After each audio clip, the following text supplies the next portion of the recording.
कहानी जड़ों की ओर लौटना। 5 साल हो चुके थे।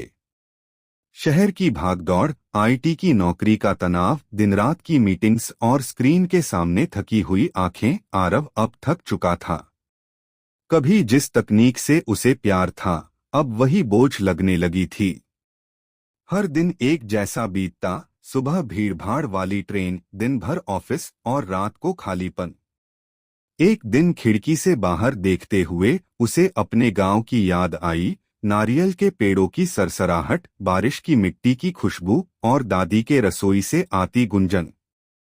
मन में एक विचार उठा और उसी शाम उसने गांव के लिए एक तरफा टिकट बुक कर दिया।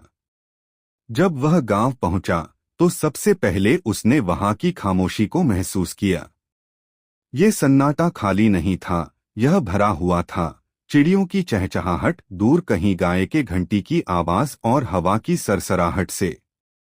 उसका पुराना घर समय की मार झेल चुका था, लेकिन अब भी अपनापन महसूस करवा रहा था।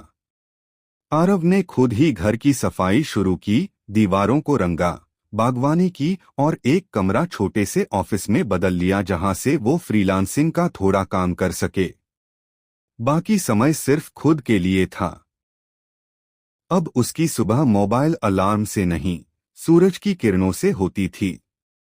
वो सब्जियां उगाने लगा, पड़ोसियों की तकनीकी मदद करता और रात को तारों को निहारता जो उसने बरसों से नहीं देखा था। शांति एक ही दिन में नहीं आई, लेकिन हर नंगे पांव चलने के साथ, हर ताजी सांस के साथ शहर का बोझ उतरता गया। उसका मन जो पहले कोड़ और काम से भरा था, अब खाली होकर शांति से भरने लगा। आरव अपनी जिंदगी से भागा नहीं, बल्कि उसकी सच्ची शुरुआत की। उस छोटे से गांव में, पेड़ों और पुरानी यादों के बीच, उसे वो सुकून मिला जिसकी उसे सबसे ज्यादा जरूरत थी, सच्ची शांति।